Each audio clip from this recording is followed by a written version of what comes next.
मंगलमय मंगल करण वीतराग विज्ञान। नमो ताहि जातै भये अरहंतादि महान। करि मंगल करि हो महा ग्रंथ करण को काज। जात मिल समाज सब पावै निज पद राज। इस भव तरु का मूल एक जानहु मिथ्या भाव। ताको करि निर्मूल अब करिए मोक्ष उपाय। करिए मोक्ष उपाय।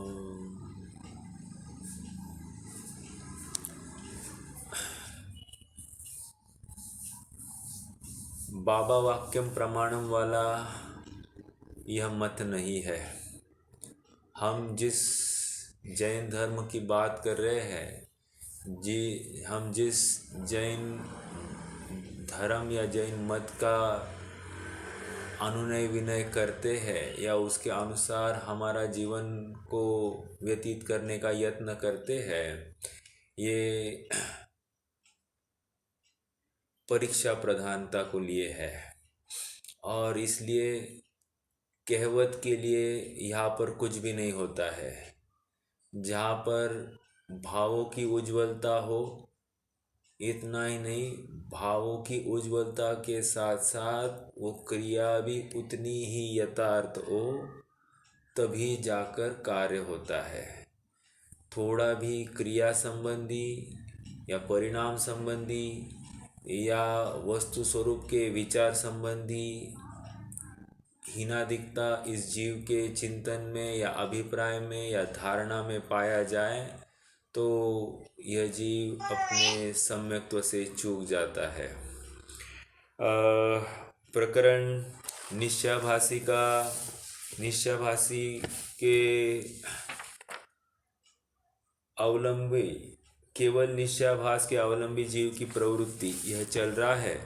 पृष्ठ क्रमांक 207 पर हम आए हैं। और पहला बिंदु पंडित साहब ने ये किया था कि स्वयं को सिद्ध समान अनुभवता है।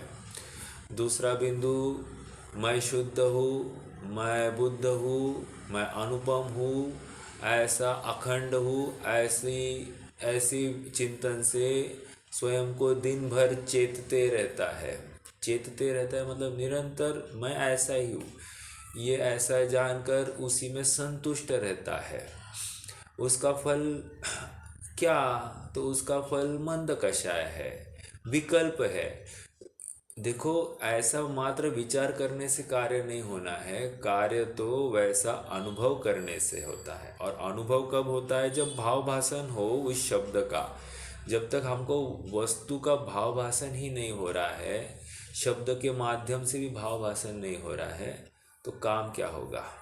देखो, एक डॉक्टर साहब एक उदाहरण देते हैं। मेरी तो देने की अपने यहाँ पर उस शब्द का बहुत विपरीत अर्थ निकलता है, लेकिन डॉक्टर साहब एक उदाहरण देते हैं।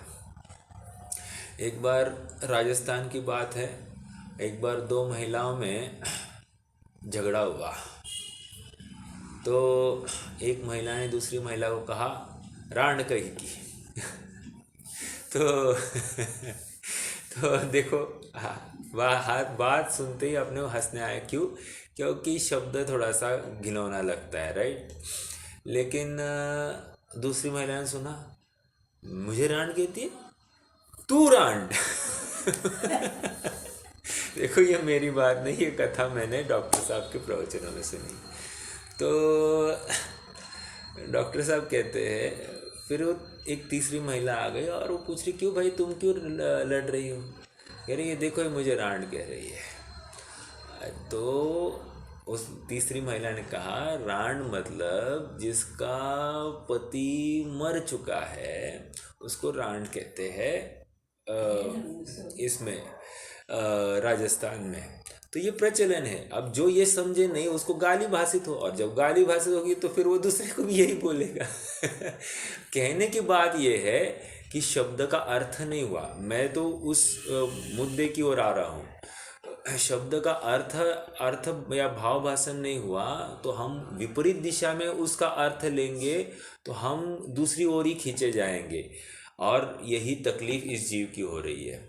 एक तो शब्द का अर्थ समझता नहीं है, अर्थ समझा तो विपरीत समझता है, और उससे वस्तु विपरीत धारणा में आ जाती है। तो कितना अच्छे से इस विषय का अनुमानित और व्यवस्थित जानकारी होनी ज़रूरी है, तब जाकर इस विषय के विषयभूत ऐसे भगवान आत्मा का अनुभव ये जीव कर सकता है, या निर्णय ये जीव कर सकता है। मात्र मैं शुद्ध हूँ, मैं बुद्ध हूँ कहकर तकलीफ नहीं है। देखो एक प्रश्न है आगे बढ़ने से पहले। वो जो कह रहा है ना कि मैं अचल हूँ, अखंड हूँ, अनुपम हूँ, इस विशेषण द्वारा आत्मा को ध्याता है, तो उसका दूषण क्या लगाया? दूषण, यह विशेषण अन्य द्रव्यों में भी संभवित है। मेरा एक प्रश्न है यहाँ पर, इसमें कौन सा लक्षणाभास हमको दिखाई देता है? अव्याप्ति लक्षणाभास, अतिव्याप्ति लक्षणाभास, या असंभव लक्षणाभास? मैंने ऑप्शन दिए हैं, आपको मुझे इसमें से आंसर देना है। फिर से, अचल, अखंड, अनुपम इस विशेषण द्वारा अपने आत्मा को ध्या रहा है, तो जब ये ध्या रहा है तो उसमें कह रहे हैं कि अन्य द्रव्यों में भी ऐसा विशेषण संभवित है। तो मेरा लक्ष्य के अलावा अलक्ष्य में भी ये गुण पाया जा रहा है। इसका मतलब ये कौन सा है अलक्षणाभास? मैंने तो जवाब दे दिया है, आपको खाली उस शब्द को पकड़ना है। और जोर से बोलो भाई, तो सबको सुनाई दे। एक में कोई तो कोई होगा ही ना। अव्याप्ति होगा, अतिव्याप्ति होगा, या असंभव होगा?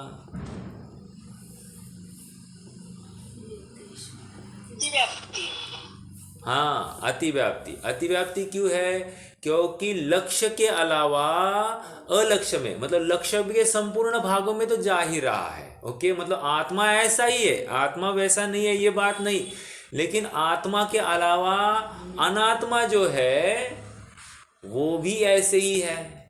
तो फिर हम आत्मा के साथ साथ अनात्मा को भी ध्याएंगे इस लक्षण के द्वारा, इसलिए फिर तकलीफ खड़ी होगी, और इसलिए ये सच्चा लक्षण नहीं है, ऐसा पंडित साहब हमको बता रहे हैं। तो आप वहां पर नोट कर सकते, अतिव्याप्ति लक्षण से दूषित, क्योंकि प्रश्न आ सकता है एग्जाम में। आइए आगे बढ़ते हैं। ये दो बिंदु हो गए। तीसरा बिंदु कह रहे हैं कि ज्ञानी के आश्रय। अब ये थोड़ा सा शिथिलाचारी निश्चयाभासी है। पहले दो जो थे वो थोड़े से सिंसियर निश्चयाभासी जीव थे। देखो, निश्चयभाषी में भी अनेक अनेक प्रकार बता रहे हैं। एक जरूरी नहीं कि सारी क्वालिटीज, एट्रीब्यूट्स एक ही निश्चयभाषी में होगी तो भी देखना पड़ेगा, और नहीं भी हो सकती है, किसी में एक ही गलती होगी, ज्यादा नहीं होगी, लेकिन है तो। और फिर आगे कहेंगे मिथ्या तो बैरी का अंश भी जरूरी, मतलब इसके लिए कार्यकारी नहीं है ना। देखो अब आगे, तथा ज्ञानी के आश्रय बंधन नहीं है, ऐसा विचार करके ये एकदम क्या हुआ है, एकदम शिथिल हो गया है, विषय कषाय में प्रवृत्ति करता है। अब ये बहुत बड़ी बात है, विषय कषाय में प्रवृत्ति। तो पंडित साहब कह रहे भैया ऐसा नहीं है, जो ज्ञानी होता है उसके ज्ञान वैराग्य शक्ति होती ही होती है। सम्यक दृष्टैर्भवति नियतम ज्ञान वैराग्य शक्ति। ज्ञान और वैराग्य शक्ति होनी चाहिए, यथार्थ अयथार्थ का निर्णय, और उस निर्णय पूर्वक जो पर विषयों से जो हटा है, जो भोगों से हटा है, ये बिल्कुल उसके दिखाई देता है। ओके, एक बात ये हो गई। और एक आधार दिया पंडित साहब ने, क्या कि जिसने मैं सम्यक दृष्टि हूँ ऐसा विचार करके, जिसने अपना मुंह फुलाया है, एकदम खुश हो गया है और विषयों में प्रवृत्ति कर रहा है, वो नियम से रागी है और वो बंध को प्राप्त होता है। ऐसी और एक कलश के माध्यम से उन्होंने इस जीव को अच्छी ताड़ना दी है। ओके, स्वयं स्वयमेव यह मैं सम्यक दृष्टि हूँ, मेरे कदाचित बंध नहीं है। इस प्रकार ऊंचा फुलाया है मुंह जिसने, ऐसे रागी वैराग्य शक्ति रहित आचरण करते हैं तो करो, तथापि पाद समिति की सावधानी का अवलंबन लेते हो तो लो, परंतु वे ज्ञान शक्ति बिना आज भी पापी है, ते अद्यापि पापा, है ना। तो आज भी पाप ही है। देखो, पाप मतलब अभेद करके अशुद्ध निश्चय नय के कथन कर दिया है, निश्चय नय परक बात कर रहे, आज भी पाप है, ठीक है। या उनमें पाप प्रवर्तता है ये नहीं कह रहे, वे पाप ही है। ओके, देखो यह दोनों आत्मा अनात्मा के ज्ञान रहित पने से सम्यक्त्व रहित ही है। आइए अब आगे, हमने जहाँ प्रकरण कल छोड़ा था या रुकाया था वहाँ से हम आगे बढ़ाते। अब ये भाई बोल रहा है, बॉस 1 मिनट रुकिए, मुझे बताओ ये भरत 6 खंड की विभूति कैसे कर रहा है, वो युद्ध के लिए कैसे जा रहा है, 96 हजार रानियाँ कैसे कर रहा है, और डेली एक शादी हो रही है, एक नहीं 5 10 शादियाँ करता होगा डेली, या साल में कुछ भी होगा, मतलब डिपेंड्स एज वाइज।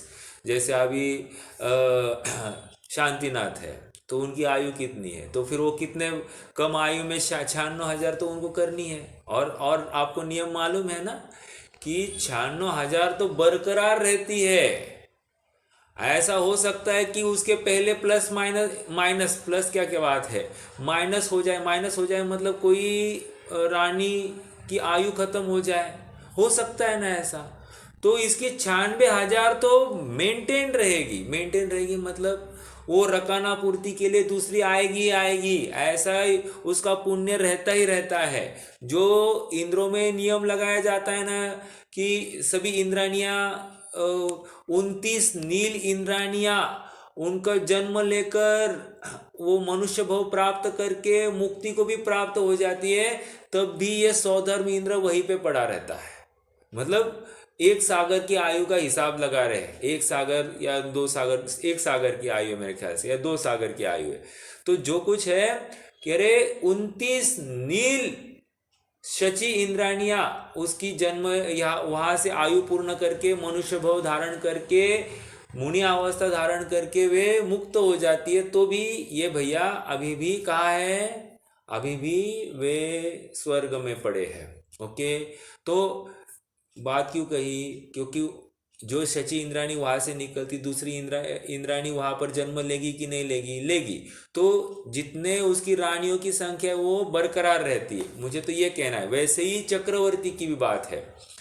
आइए यहाँ पर प्रश्न ये कर रहा है वो कि ये इतना सब कर रहा है, भरत आदि ने सब भोग भोगे, युद्ध किया, सब विषय भोग में तो प्रवृत्ति हो गई उसकी, और कितने बच्चे निकाले होंगे, सब किया होगा, और ऐश भी कर रहा है, उसको बंद भी नहीं है। और हम वो करे तो बंद नहीं है और हम करे तो बंद है, ये का न्याय। तो कह रहे हैं भैया ऐसा नहीं है। ये उन्होंने एक ही बात कहकर, तुम अपने आप को उनके साथ कंपेयर मत करो, उनकी सारी हम डिटेलिंग आगे कहने वाले हैं, तुम वहाँ समझ लेना। हालांकि पंडित साहब को उतना समय नहीं रहा कि वो इतनी डिटेलिंग कर पाए, लेकिन अपन थोड़ा सा विचार करते हैं। देखिए, भरत और बाहुबली ने युद्ध किया, या भरत ने 96,000 रानियों का भोग किया, या भरत ने 6 खंड की विभूति जीतने के लिए वो अपनी अक्षयिनी सेना लेकर घूमता रहा, ये सब हो गया, तो क्या तकलीफ़ है? तो देखो, तकलीफ़ ये हमको उसके विषय की प्रवृत्ति दिखाई दे रही है, ये तकलीफ़ है। तो कह रहे ऐसा नहीं है, उसके अभिप्राय में उसके प्रति बिल्कुल भी आसक्ति नहीं है। कैसे जाना? ऐसा ही हुआ ना कि उनके राज्य में कोई आया और उसने कहा महाराज आपकी तो ऐश चल रही है, आपके तो बहुत मज़े है, आपको क्या है? तो उसने कहा भैया ये भरत का वैभव, ये भरत के लिए कोई वरदान नहीं है, ये अभिशाप है। तुम्हें भरत का दिल देखना है, क्या है कैसा है, या उसकी प्रवृत्ति कैसी है समझना है? हाँ हाँ समझना है। तो एक काम करो, ये देखो तेल का घड़ा है ये, इस तेल के घड़े को हाथ में लेकर तुमको निकलना है और मेरे पूरे राज्य का वैभव तुमको यहाँ इस घड़े को हाथ में रखकर देखना है। याद रखना इसमें से एक बूंद भी गिरने न पाए। क्यों? तेल पूरा ब्रिम तक अर्थात पूरा तह तक भरा है और वो कभी भी थोड़ा सा ढुल गया तो वो गिरने ही वाला है। और गिरने के साथ साथ क्या है कि वहाँ पर पीछे 2 सैनिक लगे हैं। थोड़ा सा भी तेल ढुलक गया तो ये तुम्हारी गर्दन कटनी है। समझ में आया? तो ये क्या कर रहा है अभी? ये पूरे राज में घूम के आया, पूरे राज में घूम के आया और देखा। उसको भरत ने पूछा भैया देखा क्या मेरा वैभव? बोला नहीं देखा। क्यों नहीं देखा? बोला मुझे तो तेल दिखाई दे रहा था, जैसे तुम्हें तेल दिखाई दे रहा है मुझे ये सभी वैभव में मेरा आत्मा दिखाई दे रहा है। तो कहते हैं 96,000 के हृदय में एक भरत बसता होगा, लेकिन भरत के हृदय में एक अपना आत्मा बसता है। ऐसी तो ये भरत की परिणति है। ओके। और दूसरी बात, तुम भरत के साथ कंपेयर मत करो। वो इन सारी भोग को भोगते हुए भी उनको एक क्षण में छोड़ सकता है। और देखो ना, 6 खंड की विभूति, 96,000 रानियाँ, 14 नवनिधि आदि सब एक झटके में छोड़ के ये नग्न अवस्था को धारण करके मुनि दशा अंगीकार की है। तुम्हारी है ऐसी ताकत? तुम निकल के दिखाओ। तुम कंपेयर मत करो उनके साथ, उनकी परिणति अलग जाति की है। तुम उनके साथ कंपेयर मत करो। और तुम कंपैरिजन मात्र पाप के कार्यों के लिए करते हो। उन्होंने जो उत्कृष्ट कार्य किए उसमें तुम कंपैरिजन नहीं करते। उन्होंने 72 जिनाले बांधे, तुम बांध सकते हो। तुम कुछ कर सकते हो। तुम 1 रुपट्टी भी दान नहीं करते हो और तुम तो भरत के साथ कंपैरिजन खाली अपने राग द्वेष के विषयों की करते हो। ये बराबर नहीं है। समझ में आ रहा है? भरत दिन रात छटपटा रहे हैं, छटपटा रहे कि मैं कब निकलूं। तुम्हें ऐसी छटपटाहट होती है क्या? तुम्हें तो छटपटाहट होती है कि थोड़ा सा रुपया पैसा कम हो गया तो तुमको छटपटाहट होती है। लेकिन भरत को ये रुपया बढ़ा नहीं तो घटा, इससे कुछ फर्क नहीं पड़ता। लेकिन मैं आगे नहीं बढ़ पा रहा हूँ, इसकी निरंतर शल्य उसको पड़ी। और देखो उसका फल कि आज ये निकले, आज दीक्षित हुए और अंतर मुहूर्त में मुक्ति को प्राप्त हुए। क्या जबरदस्त! उनको ऐसा लगा होगा मैं कहाँ पीछे पड़ा हूँ और मेरे भाई, मेरे बच्चे, मेरे सब आगे जा रहे हैं और मैं यहीं पे पड़ा हूँ। ये देखो एक झटके में आगे चले गए। ये कहने की बात इतनी है कि उनकी परिणति के साथ हम अपनी परिणति को कंपेयर करने का यत्न नहीं करें। राम के साथ हम यत्न कर रहे, देखो पागलों जैसे घूम रहे, फूलों से, वेलों से, पहाड़ियों से सबसे पूछ रहे मेरा लक्ष्मण कहाँ है, ये क्यों सो रहा है, नाराज क्यों है, सीता कहाँ है, सब पूछ रहे। ऐसा होते हुए भी समय आने पर जागृत होकर डायरेक्टली दीक्षित हो गए और उसी भव में मोक्ष को प्राप्त हो गए। तुम करोगे क्या? नहीं करोगे। तो कंपेयर मत करो उनके साथ। कंपेयर बराबरी वालों की जाती है। जहाँ पर बराबरी नहीं है वहाँ पर उनके विषयों भोगों को तुम आदर्श मत बनाओ। वे तो आदर्श नहीं है, वो तो उदाहरण इसलिए है क्योंकि देखो वे विषयों से हटकर आगे बढ़े हैं। वे रमने जमने योग्य नहीं, ये उसमें से हमको फल निकालना है। देखो और एक उदाहरण देता हूँ। गांधी जी है, गांधी जी ने लिखा मैंने सप्तव्यसन किया, वेश्या के पास गया, मांस सेवन किया, सब किया मैंने। तो कह रहे ये किया ना, तो देखो गांधी जी ने किया, गांधी जी ने किया। अरे वैसा मत बोलो, गांधी जी ने किया तो गांधी जी हटे भी और हटकर उन्होंने जग जाहिर। आज तुम अपनी एक गलती तुम जग जाहिर करके दिखाओ। तुम ऑटोबायोग्राफी लिखो कि मैंने ऐसा ऐसा पाप किया, लिखो, लिख के दिखाओ। है क्या दम तुम में? तुम्हें तो ऐसी बात भी करो तो तुम्हें गुस्सा आएगा। समझ में आ रही है बात? तो कह रहे कि ये सब उन्होंने किया और ये गलत है, ऐसा उन्हें लोगों के सामने एक आदर्श रखा कि ये मैंने गलती की, तुम गलती मत करना। और तुम गलती, गांधी जी को आदर्श मानकर उनकी गलती को ग्रहण करते हो तो तुम डैम बेस हो। मतलब तुमने बराबर उनसे यथार्थ बात को तुमने ग्रहण नहीं किया है। समझ में आ रही है बात? तो ये बात यहाँ पर इस पंक्ति में ये आ रही है। चलो हम पहले प्रश्न पढ़ते हैं और फिर उसका अर्थ भी, उत्तर भी देखेंगे। फिर पूछते हैं पेज नंबर 207, बराबर अर्थ, मतलब वो कलश के बाद का अर्थ है, उसके बाद में एक प्रश्न आया। फिर पूछते हैं पर को पर जाना तो पर द्रव्य में रागादि करने का क्या प्रयोजन रहा? वहाँ वह कहता है मोह के उदय से रागादिक होते हैं। पूर्व काल में भरत आदि ज्ञानी हुए, उनके भी विषय कषाय रूप कार्य हुआ सुनते हैं। ठीक है, आदर्श किसको माना? भरत के विषय कषाय की प्रवृत्ति को आदर्श माना, भरत के वैराग्य प्रवृत्ति को आदर्श नहीं माना है। ये इसकी तकलीफ है। और हमको क्या करना है? गुण ग्राहकता होनी चाहिए। दुर्गुण ग्राहकता कहाँ से लाई? बराबर। देखो अब या क्या कह रहे हैं, मोह के उदय से रागादिक होते, पूर्व काल में भरतादि ज्ञानी हुए हैं, उनके भी विषय कषाय रूप कार्य हुए सुनते हैं। उत्तर, ज्ञानी के भी मोह के उदय से रागादिक होते हैं, यह सत्य है। यस, सत्य, हम मानते, का विरोध है, मानते चारित्र मोह जनित ये सब तकलीफें है, परंतु बुद्धिपूर्वक रागादिक नहीं कर होते। उसका विशेष वर्णन आगे करेंगे। बस यहाँ पर एक लाइन में जवाब दिया। मेरा एक प्रश्न है यहाँ पर आप सबसे, परंतु बुद्धिपूर्वक रागादिक नहीं करते का अर्थ क्या लेना? मैं तुम्हारे टुकड़े टुकड़े करूंगा, बुद्धिपूर्वक नहीं कह रहे, मतलब क्या?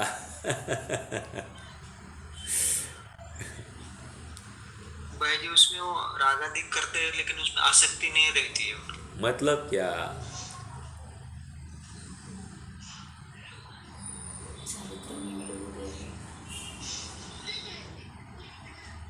बुद्धिपूर्वक में नहीं है उनकी, क्या कहा?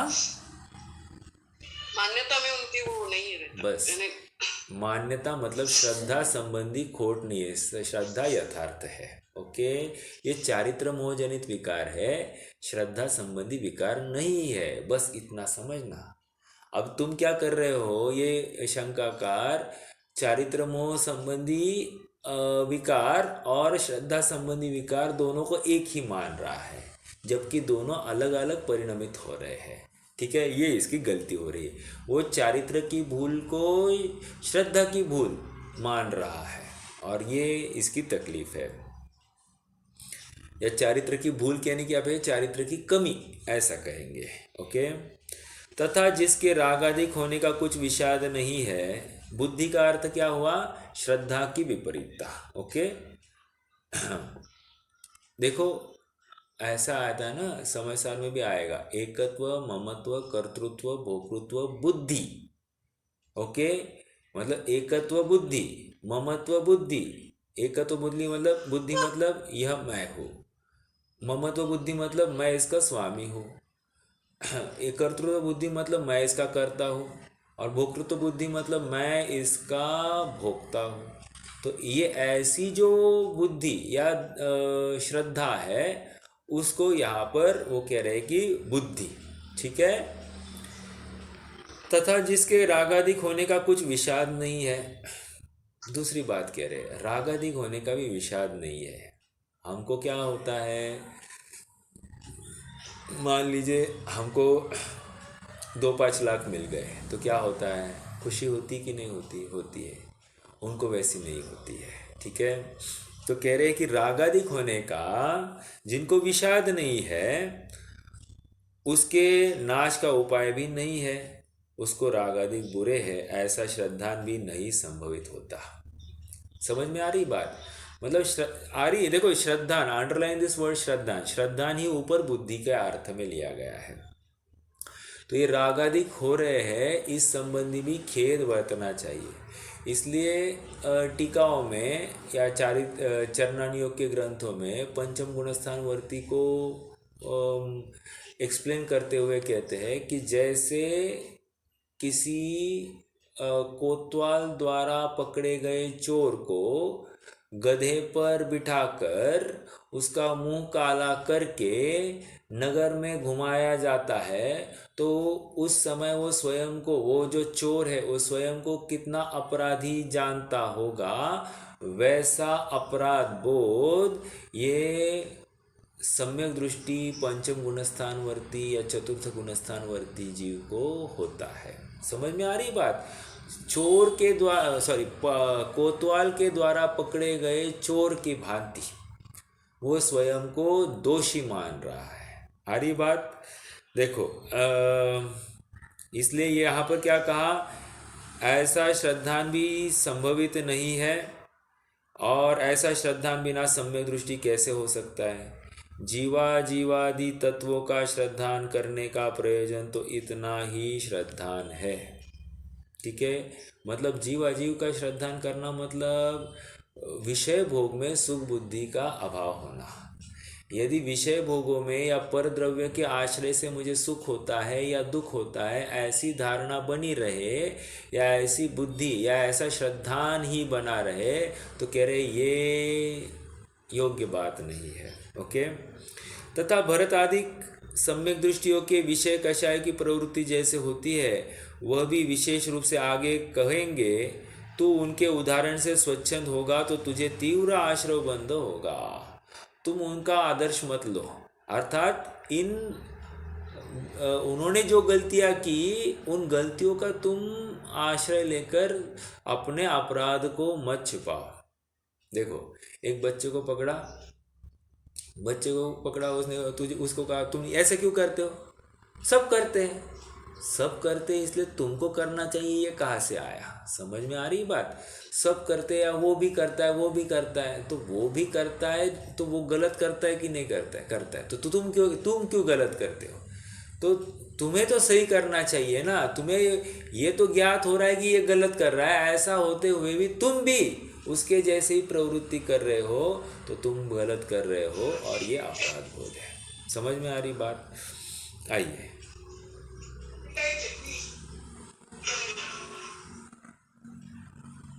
प्रश्न आहे का आजी तुम्हाला? नाही, माझं बिघडलंय काय? हाँ, अनम्यूट झालाय तुम्ही। ओके। ज्ञानी के भी मोह के उदय से रागादिक होते हैं, यह सत्य है, परंतु ये हो गया नीचे।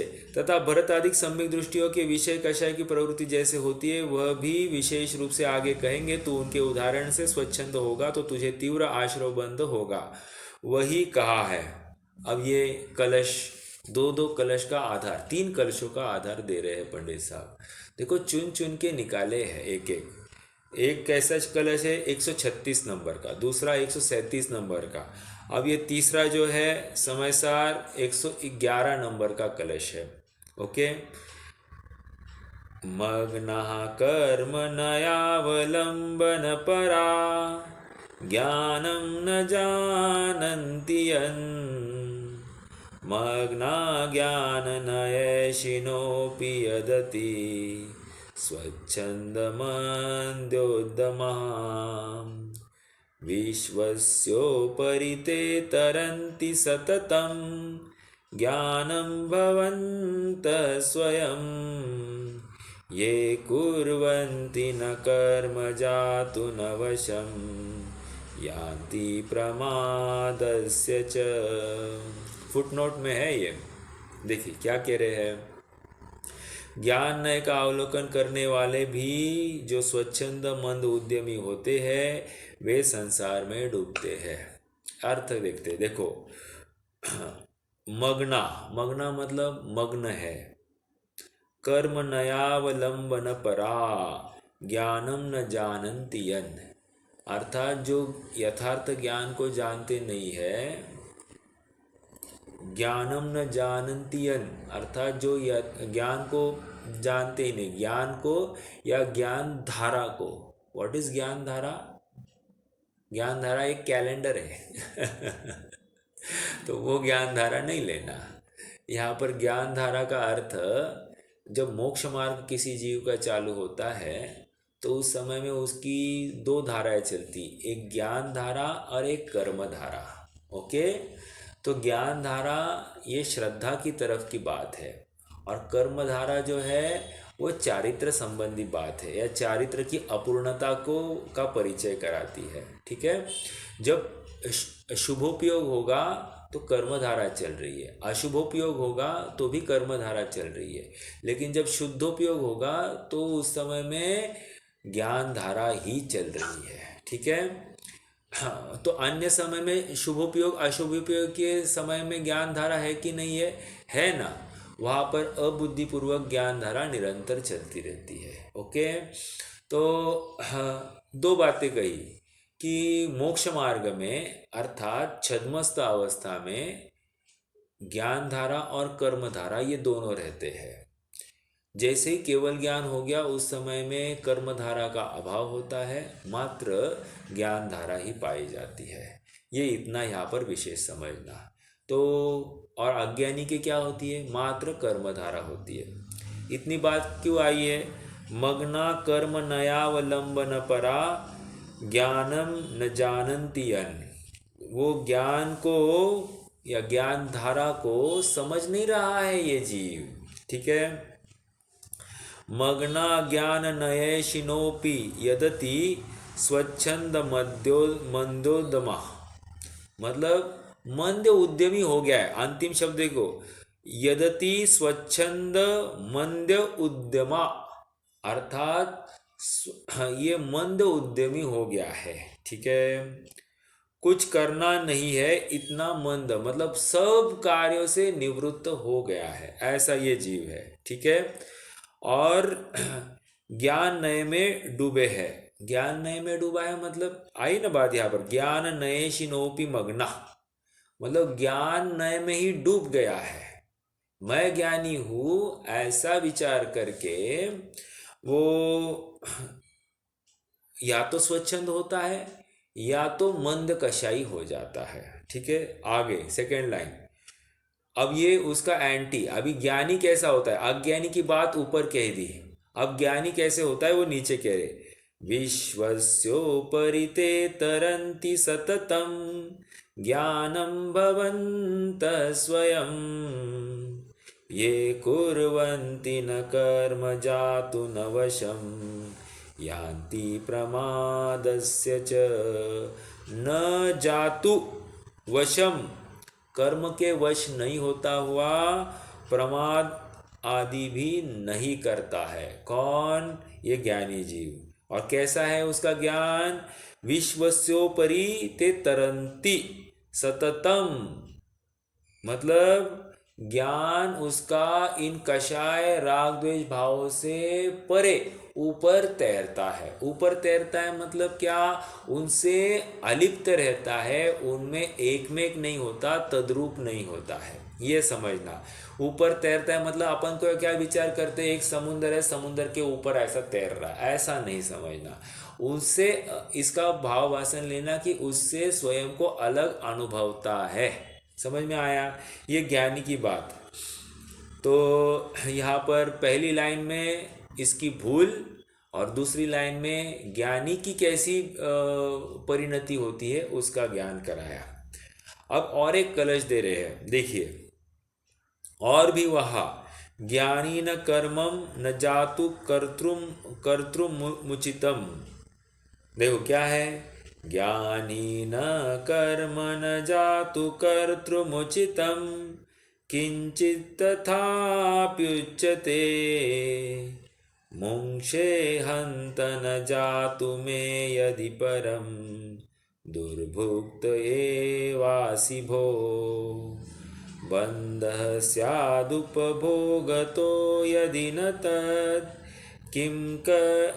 किं कामचारो स्थिते ज्ञानं संवसबन्धमेष्य परथा स्वस्यापराध ध्रुवम्।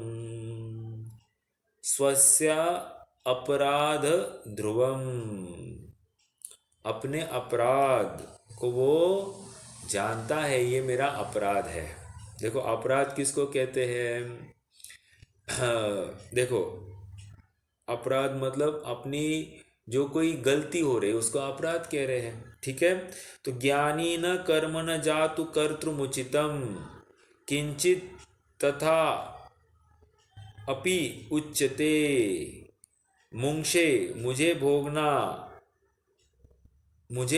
है, मुंक्षे मतलब मुझे भोगना है, हंत हंत मतलब ऐसा खेद वर्तता है, मतलब मैं पर वस्तु को या कर्म को भोगूं ऐसा उसको भाव नहीं आता है, और वो अपने वर्तमान प्रवृत्ति को भी, उस प्रवृत्ति के प्रति भी खेद भाव रखता है। उसको निरंतर शल्य, अंदर एक टोका चलता है, अरे कहाँ अटका है, अरे कहाँ अटका है, हट जाए यहाँ से, हट जाए यहाँ पर, क्योंकि ये तेरा स्थान नहीं है, ये तेरे सुख का स्थान नहीं है, ये तेरा आयतन नहीं है, तेरा आयतन तो तेरा शुद्धात्मा है। ऐसा निरंतर अंदर से एक टोका चलते रहता है, और उस टोके के बल स्वरूप वो बराबर उसमें आसक्त नहीं होता है, उसका वैराग्य भाव वर्तता है, ठीक है। आइए आगे बढ़ते हैं। इत्यादि कलश में तथा और एक कलश रहे, तथापि न निरर्गलम चरितु मिष्यते ज्ञानीनाम। न निरर्गलम मतलब, अर्गल मतलब क्या? अर्गल होता है लैच, कुंदी, मतलब अपने कड़ी होती है ना, अपने दरवाजे की कड़ी होती है ना, उसको अर्गल कहते हैं। वो क्या करती है? बाहर से आने वाले को अंदर नहीं आने देती है, और अंदर से बाहर किसी को जाने नहीं देती। तो अपन विशेष क्या विचार करें? बाहर से आने नहीं देती। तो ये अर्गल, अर्गल मतलब आने नहीं, और निरर्गल मतलब आने देना।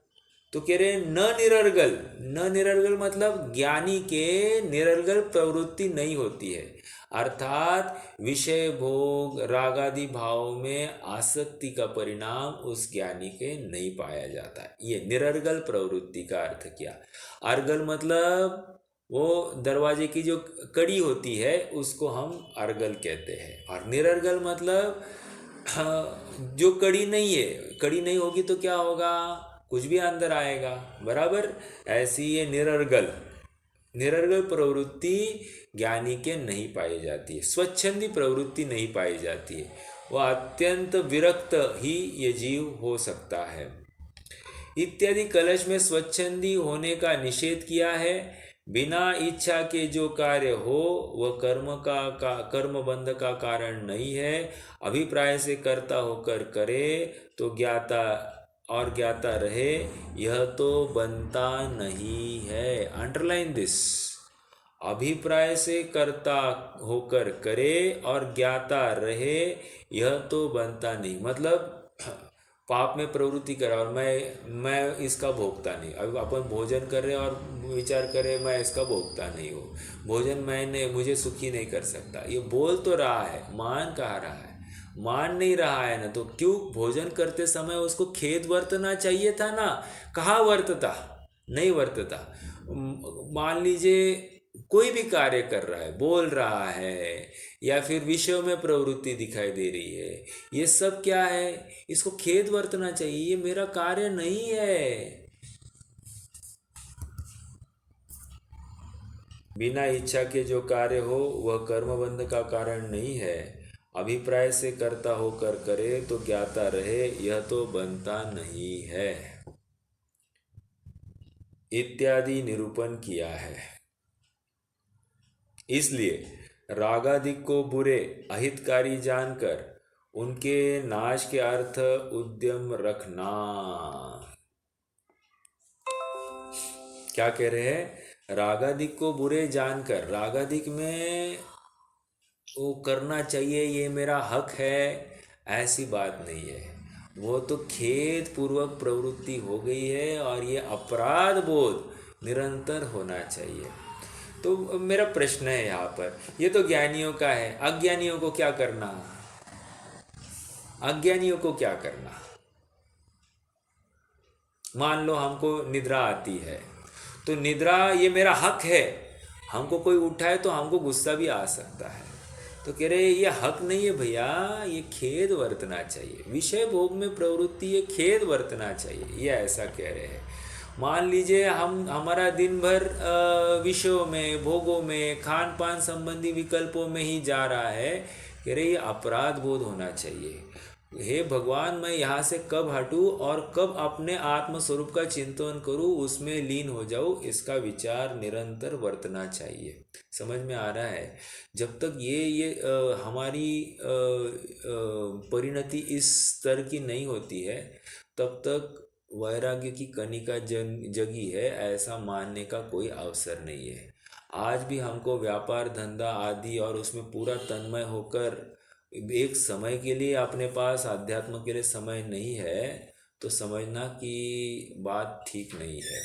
और इसलिए पंडित साहब ने सम्यक ज्ञान चंद्रिका की पीठिका में तो एक जगह पर बात ऐसी लिखी कि भैया तुम्हें तो ये मनुष्य भाव प्राप्त हुआ ना, ये व्यापार आदि क्या करते हो, छोड़ दो व्यापार और करो अपना तत्व चिंतन, आत्मा अध्ययन। व्यापार करने से पैसा नहीं आता, पैसा तो पुण्यार्जन करने से आता है। समझ में आया? मतलब पैसे का भी स्रोत क्यों है, तो पुण्यार्जन करने से। और हमको क्या लगता है, नौकरी व्यापार धंधा करने से पैसा अर्जन होता है। ठीक है, बहुत कड़ाके से निषेध किया।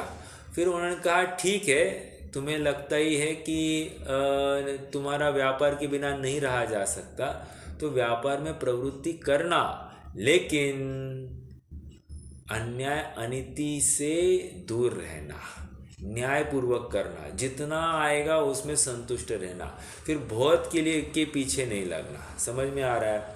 तो कहाँ से आई बात, कि रे रागादिक में खेद बुद्धि बरतनी चाहिए। ओके, आइए आगे बढ़ते हैं। वह अनुक्रम से पहले अभिक्रम दे रहे हैं क्या, वह अनुक्रम से पहले तीव्र रागादि छोड़ने के अर्थ शुभ कार्य छोड़कर अशुभ कार्य छोड़कर शुभ में लगना, और पश्चात मंद रागादि भी छोड़ने के अर्थ शुभ को भी छोड़कर शुद्धोपयोग रूप होना। प्रोसेस दी है। पहले जीव को जो अनंत पाप में प्रवृत्ति हो रही थी, उसको अब अनंत पाप से अल्प पाप में लेके आए, और फिर अल्प पाप से पाप रहितपना ऐसा शुद्धोपयोग में ले जाते हैं। क्रम ऐसा ही है। कभी ऐसा नहीं होगा कि अशुभोपयोग करते करते शुद्धोपयोग हो गया जीव को। हाँ, अशुभोपयोग से शुभोपयोग और शुभोपयोग से शुद्धोपयोग, यही क्रम होगा जब भी शुद्धोपयोग होगा। अर्थात शुद्धोपयोग के पूर्व या अनंत पूर्व पर्याय ये हमेशा शुभोपयोग वाली ही पर्याय होनी चाहिए। ठीक है, आगे बढ़ते हैं। तथा कितने ही जीव, आप सबके पास में नियमसार ग्रंथ है क्या? जिनके पास ग्रंथ है वो पेज नंबर 258 खोल सकते हैं। नियमसार ग्रंथ का पेज नंबर 258 खोलिए। गाथा नंबर 172 की टीका है।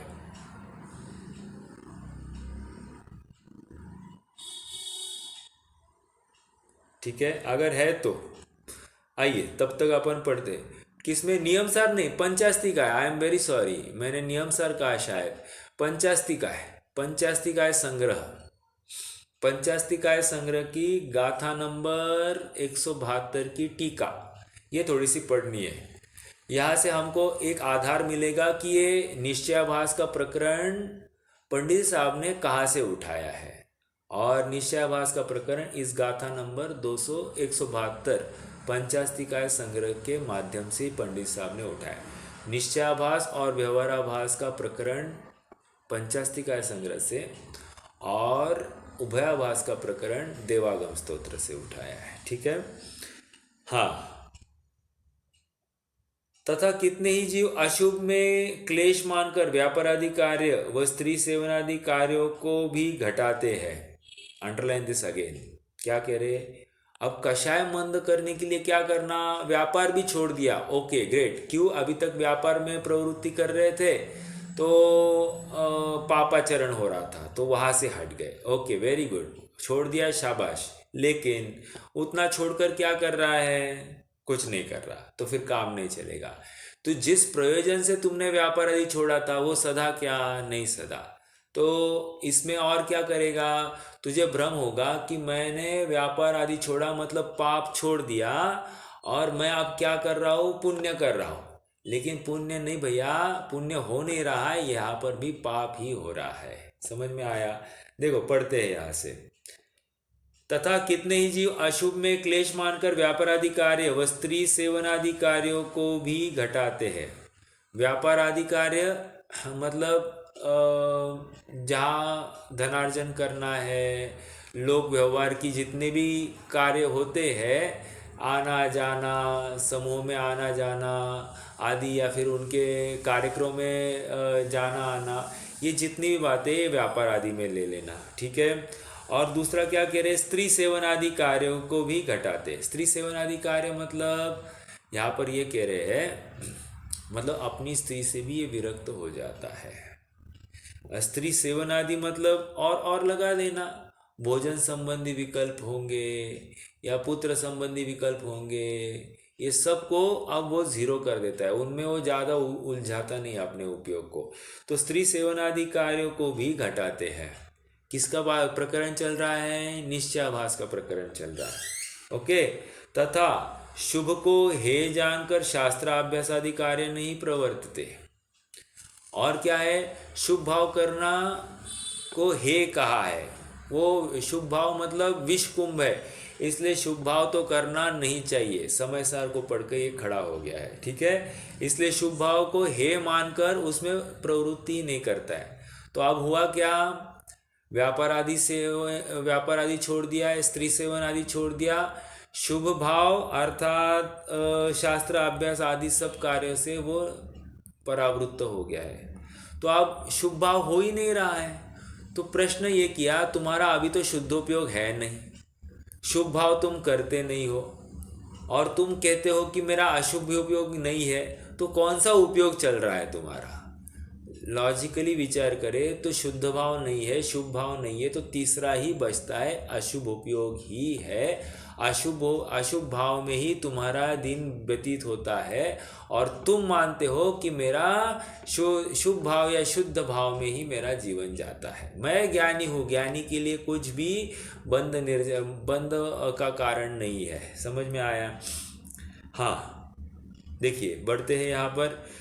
वह स्त्री सेवन आदि कार्य को भी घटाते हैं, तथा शुभ को हे जानकर शास्त्र अभ्यास आदि कार्यों में नहीं प्रवर्तते हैं।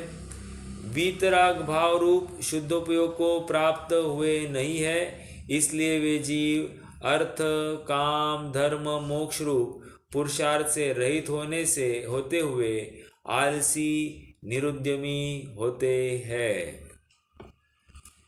मतलब सब जगह से हट गया, लेकिन कर क्या रहा है, ये तो उसको ही मालूम। तो कह रहे तुम आत्म श्रद्धा में, आत्म के परिज्ञान में तुम निरुद्यमी रहे अर्थात आलसी रहे, और तुम्हें तो इसका दंड मिलेगा। तुम्हें तो पाप बंद हो रहा है, अशुभ उपयोग हो रहा है, शुभ भाव नहीं है, शुद्ध भाव नहीं है, तो अशुभ भाव ही है, ठीक है। उसकी निंदा पंचस्तिकाय की व्याख्या में की है। उनके लिए दृष्टांत दिया है कि जैसे बहुत खीर शक्कर खाकर पुरुष आलसी होता है, वैसे वृक्ष निरुद्यमी है, वैसे वे जीव आलसी निरुद्यमी है। दो उदाहरण दिए। क्या खीर या मिठाई खाने से क्या होता है, प्रमाद चढ़ता है। प्रमाद चढ़ता है तो अपने आप में ये निरुद्यमी हो जाता है, एक। दूसरा कह रहे ये पेड़ जो है या वृक्ष है, क्या है, हिलता है क्या, नहीं है, तो क्या है, वो निरुद्यमी है। तो ऐसे दो उदाहरण दिए, ठीक है। आप सबने किसी के पास है पंचास्तिकाय संग्रह? हाँ भाई, मंदिर जी में पटना है। अच्छा, आप मंदिर में ही है क्या? हाँ।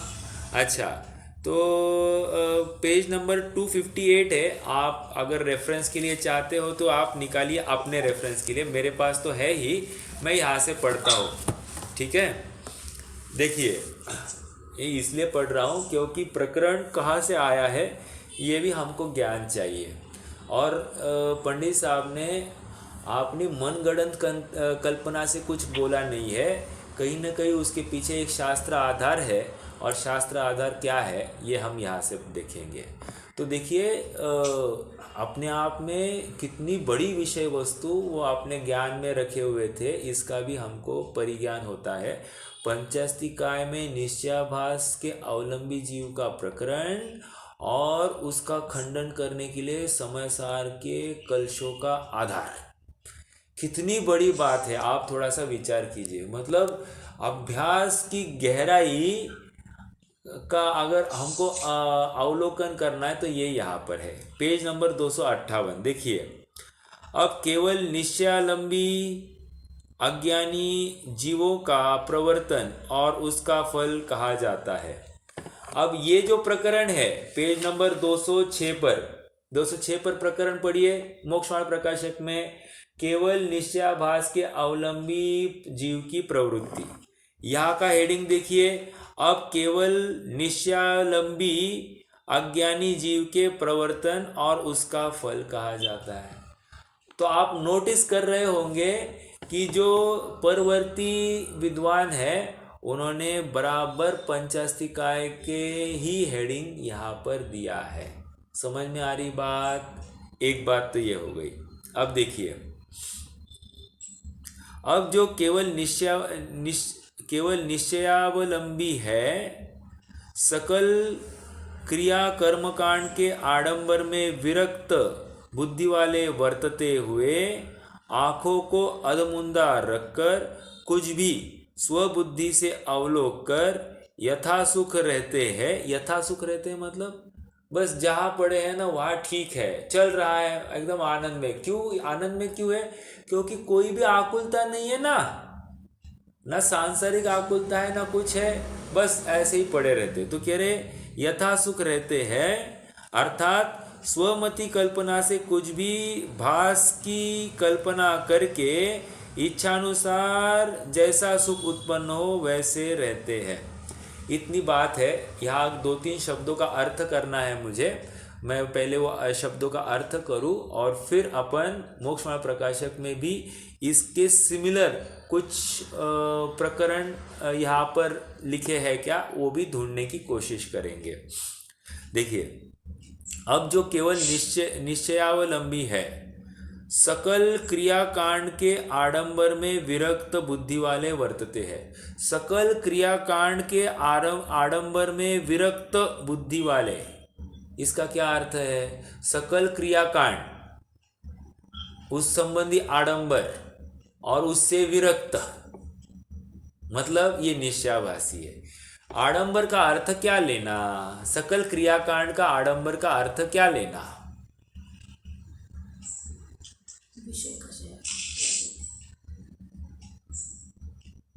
वो तो हो गया, वो तो मान ही नहीं रहा है विषय। क्रियाकांड मतलब वो जो थाली करे पूजा पाठ वगैरह, क्या कहा? पूजा पाठ वगैरह ये सब यस यस यस, क्रियाकांड मतलब यहाँ पर षट आवश्यक ज्ञान, वो दान पूजा व्रत तप स्वाध्याय आदि सबको उड़ा दिया है इसने। समझ में आया? ये पूरा प्रकरण निश्चयाभास का ही चला है, राइट? बराबर है कि नहीं? तो कह रहे इन सारी बातों को जिसने उड़ा दिया है, ए दिस इज यूजलेस, कर्मबंध का कारण है भाई, मत करो मत करो मत करो। ओके, तो ऐसे बुद्धि वाले वर्तते हैं। एक, आंखों को अधमुंदा रखा है। नाउ सेकेंड शब्द, आंखों को अधमुंदा रखा है। अधमुंदा मतलब यहाँ पर 2 अर्थ ले सकते हैं। अधमुंदा मतलब क्या?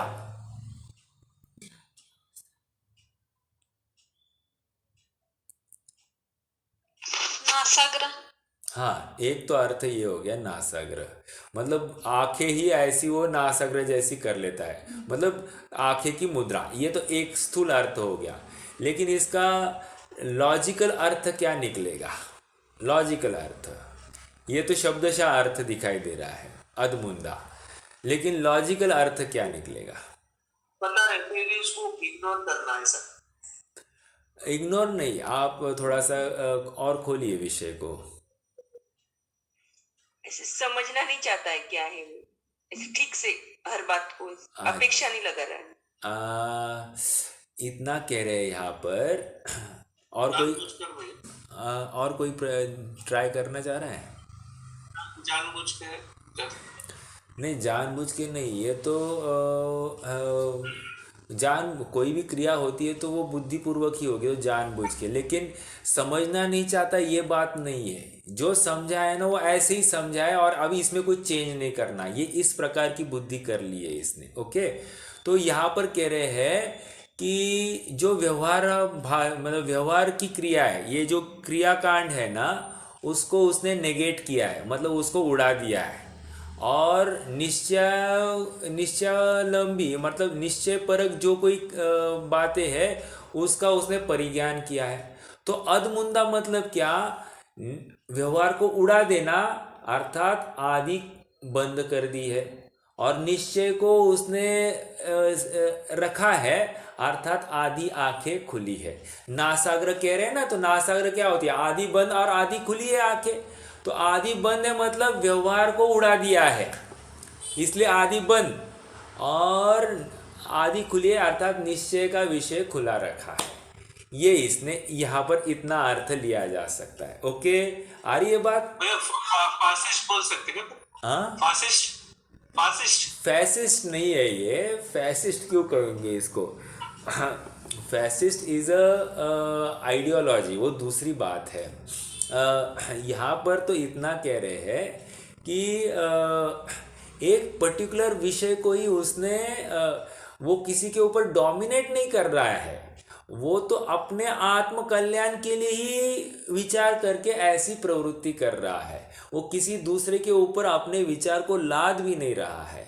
ओके, ये तो अपने इसने मोक्ष मार्ग का या मोक्ष का कुछ इस प्रकार निर्णय किया है कि उसने सुन लिया व्यवहार में ये कर्म बंध का कारण है, इसलिए व्यवहार को अवलंबन करना योग्य नहीं, बस खत्म।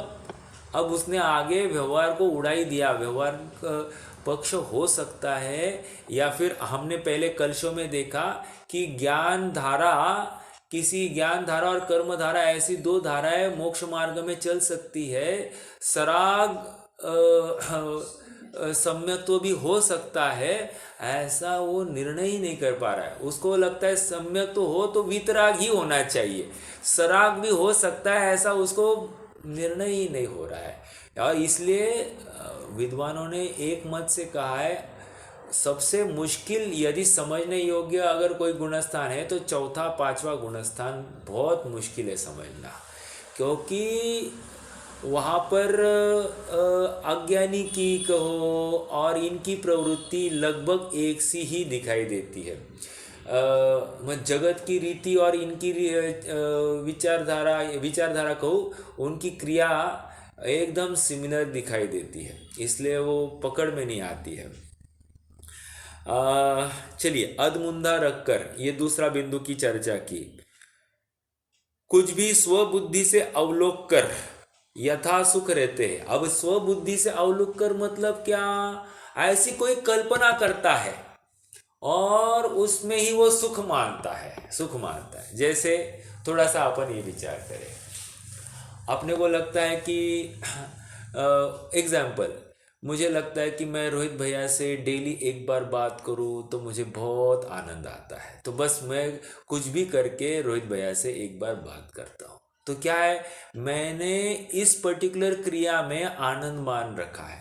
तो जब तक ये कार्य नहीं होना तब तक मैं बहुत बेचैन रहता हूँ, और जैसे ही हो गया मुझे सुख बुद्धि होती है। तो मैं कहता भी हूँ, भैया आपसे बात करने में ना मुझे बहुत सुख की अनुभूति होती है। बहुत सुख मतलब ये कल्पना, अपनी ही स्वयं की अपनी ऐसी कल्पना है। ये तो एक एग्जाम्पल हो गया। दूसरा एग्जाम्पल क्या है, मान लीजिए कोई ऐसा लड़का होता है, कोई भी बहुत से लोग होते हैं कि उनको पेट्रोल की गंध बहुत अच्छी लगती है, तो कुछ भी हुआ ना वो पेट्रोल के पास जाते हैं, सूंघते और फिर आते हैं।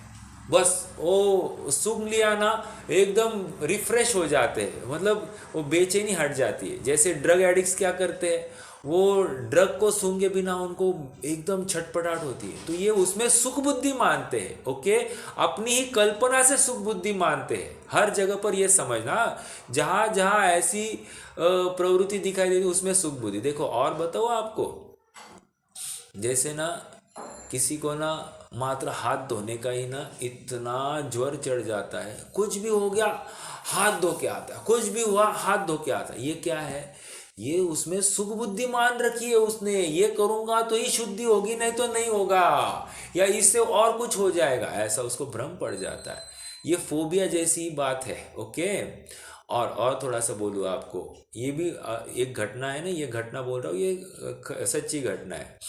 ललितपुर नाम का एक गांव है यूपी में, वहाँ पर एक महिला है, तो उनको, वो स्वाध्यायी महिला है और बहुत विवेकी महिला है। तो उनको क्या हुआ, कुछ साल पहले उनके ऊपर के घर में से ना वो बेसिन का पानी गिर गया उनके साड़ी के ऊपर। तो साड़ी के ऊपर गिर गया, ये बस इतना निमित्त तो हुआ, वो गई और उन्होंने कपड़े बदल दिए। और अब उनको ऐसा भ्रम होता है निरंतर कि मेरे कपड़ों के ऊपर पानी गिर रहा है, और वो दिन में दसों दफ़े कपड़े बदलती है, नहाती भी है, कपड़े भी बदलती है। ये इतनी तकलीफ हो रही है, ये समझ में आ रहा है क्या? मतलब उसमें सुख बुद्धि मान लेता है जीव।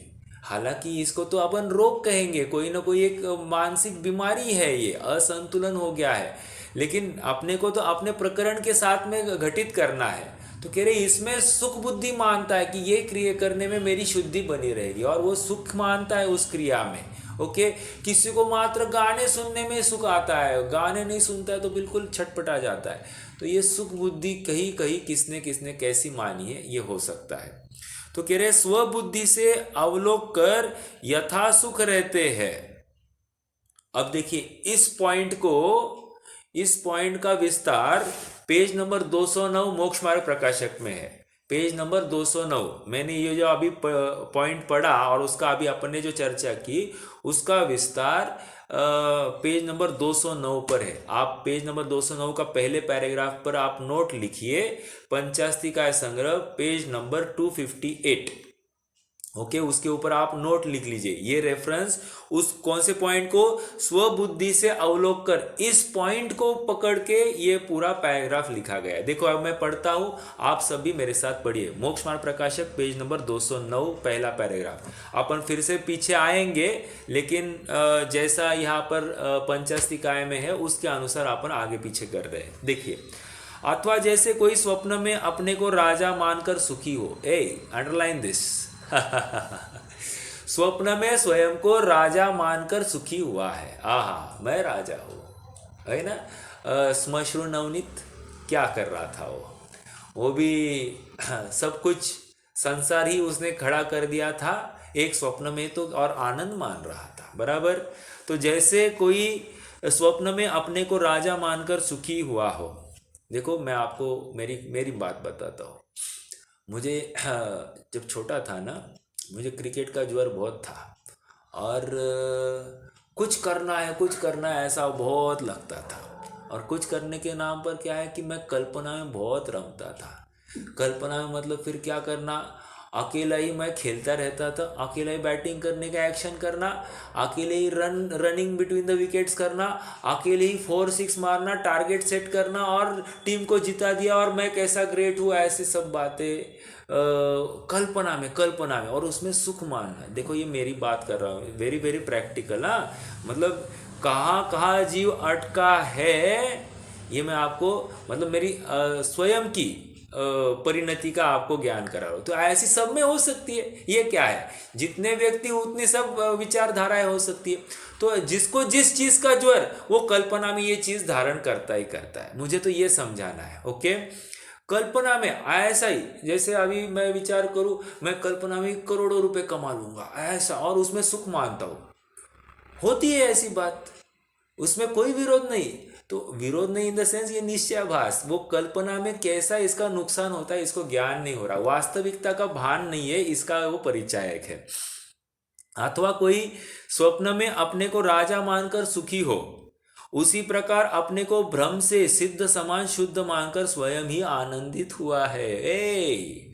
आनंदित हुआ है क्या, मैं सिद्ध समान शुद्ध हूं, मैं शुद्ध हूं, मैं शुद्ध हूं, ऐसा मानकर ये खुश हो गया है। देखो कितना जबरदस्त अभ्यास है, एक ह्यूमन साइकोलॉजी को कोरिलेट कर रहे हैं ये विचार।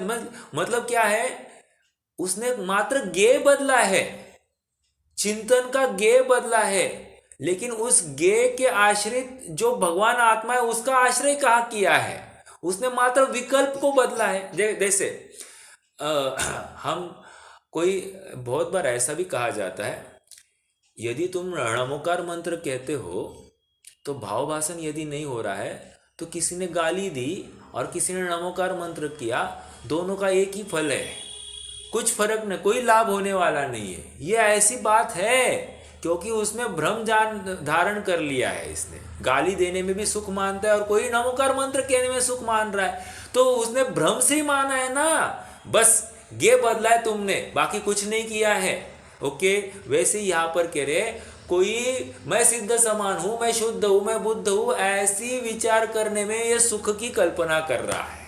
ओके, अर्थात मैं ज्ञानी हो गया ऐसी धारणा कर रहा है। और कोई दूसरा स्वयं को स्वप्न में राजा बन गया हो, ऐसे विचार करके वो भी सुख का अनुभव कर रहा है। तो दोनों में किसी विकल्प को जानकर वो सुख की अनुभूति कर रहे हैं, दोनों तो विकल्प ही है। इस न्याय से दोनों एक ही कैटेगरी के हैं। ये समझ में आया कि पंडित साहब ने कैसे पकड़ा है इसको। देखो हमको अब तक ये पकड़ में नहीं आ रही थी, थोड़ी सी बात खुल गई है। देखो आप कितने जनों को बात खुली है मुझे नहीं समझ में आ रहा, लेकिन बिल्कुल आप थोड़ा सा प्रकरण को समझिए, थोड़ा सा एकाग्र होकर या उपयोग को थोड़ा सा लगाकर इस प्रकरण को समझेंगे तो आपको पंडित साहब की महिमा आए बिना नहीं रहेगी। कितना उन्होंने गहराई से चिंतन किया होगा, और चिंतन एक बार नहीं। देखो ऐसी आती है ना बात कि जब तक मैं कोई चीज़ 50 बार नहीं पढ़ता हूँ तब तक वो मेरी धारणा में नहीं बैठती है। फिर मैं धारणा में 50 बार उसका चिंतन नहीं करता हूँ तब तक मैं किसी को बताने में समर्थ नहीं हूँ। और जब तक मैं किसी को 50 बार एक चीज़ अच्छे से समझा नहीं पाऊँ तब तक मैं उसे लिखने में समर्थ नहीं हूँ। Understanding the logic behind this. तो पंडित साहब ने 50 प्लस नहीं करना, मल्टीप्लाई करना, तो इतने बार उसको चिंतन धारा में लिया होगा या पढ़ा होगा, तब जाकर ये इतना उत्कृष्ट उन्होंने ये विषय वस्तु का प्रस्तुतिकरण किया है कि कौन सी विषय वस्तु कहाँ लिखनी, उसके लिए भी विचार करना पड़ता है। देखिए ना, एक लेटर लिखना है अपने को, हम मायने तो पॉइंट्स तो सब लिख लेते, फिर क्या करते हैं, कौन सा पॉइंट कहाँ लगाना है उसको आगे पीछे करते हैं कि नहीं करते। तो वैसी ये बात है। ओके, थोड़ा सा समझना। हाँ, अथवा जैसे कोई स्वप्न में अपने को राजा मानकर सुखी हो, उसी प्रकार अपने को भ्रम से सिद्ध समान शुद्ध मानकर स्वयं ही आनंदित होता है। अथवा जैसे कहीं, अभी ये तो और जबरदस्त है, अथवा जैसे कहीं रति मानकर सुखी होता है, उसी प्रकार कुछ विचार करने में रति मानकर सुखी होता है। What is Rati? What for the एक अंडरस्टैंडिंग के लिए, रति मतलब क्या?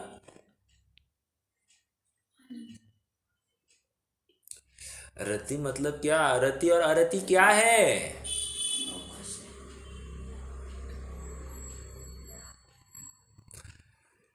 हे प्रभु, बोलिए ना कोई तो।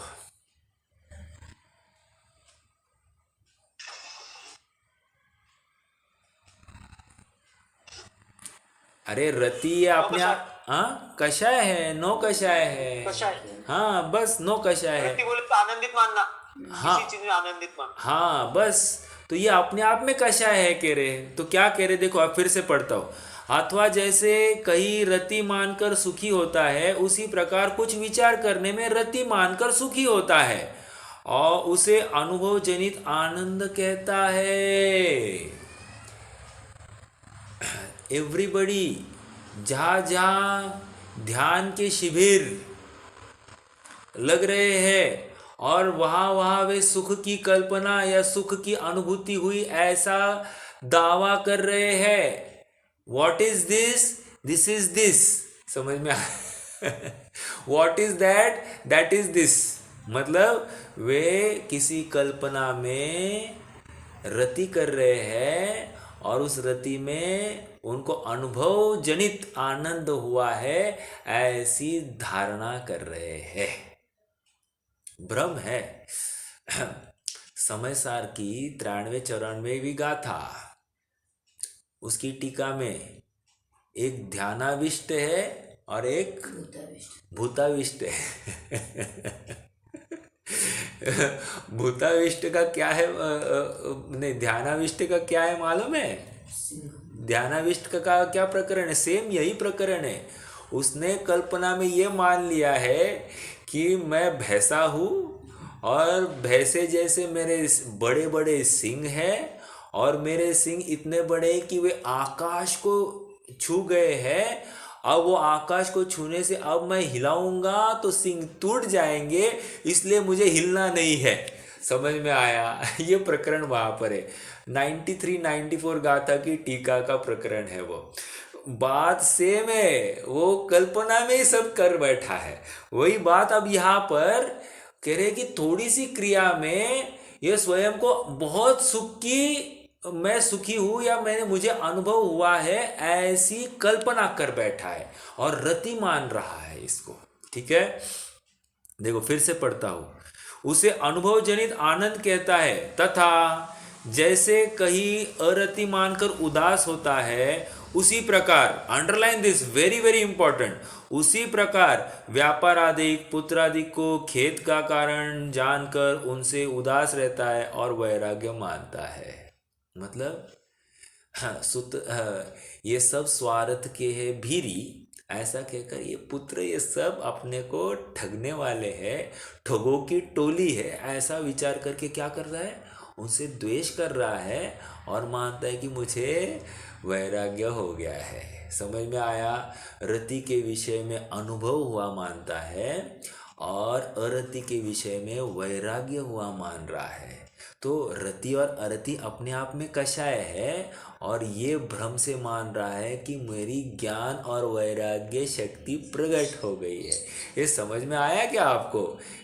सम्यक दृष्टेर भवति नियतम ज्ञान वैराग्य शक्ति। ओ, इस टाइम अप, बहुत ही अपन आगे बढ़ गए हैं। समय एक ही लाइन पढ़ के मैं रोक देता हूँ, मुझे समय का भान नहीं रहा। उसे अनुभव जनित आनंद कहता है, तथा जैसे कहीं अरति मानकर उदास होता है, उसी प्रकार व्यापारादिक पुत्रादिक खेद का कारण जानकर उनसे उदास रहता है, उनसे वैराग्य मानता है। सो ऐसा ज्ञान वैराग्य तो कषाय गर्भित है। अंडरलाइन दिस, ये ज्ञान वैराग्य कषाय गर्भित है। वितराग रूप उदासीन दशा में जो निराकुलता होती है, वह सच्चा आनंद ज्ञान वैराग्य ज्ञानी जीव के चारित्र मोह की हीनता होने पर प्रकट होता है। इसकी चर्चा हम कल करेंगे। आज रुकते हैं। आप सब पेज नंबर 258 नियम सार, पंचास्तिकाय संग्रह और ये वर्तमान 208 और 209 पेज का प्रकरण को रिलेट करके देखिए, आपको बहुत आनंद आएगा। ठीक है, अपन तो कल करेंगे ही फिर से, लेकिन आप भी अभ्यास के स्तर पर ये चालू रखें तो आपको लाभ होगा। कोई प्रश्न है तो अपन कल देखेंगे, आज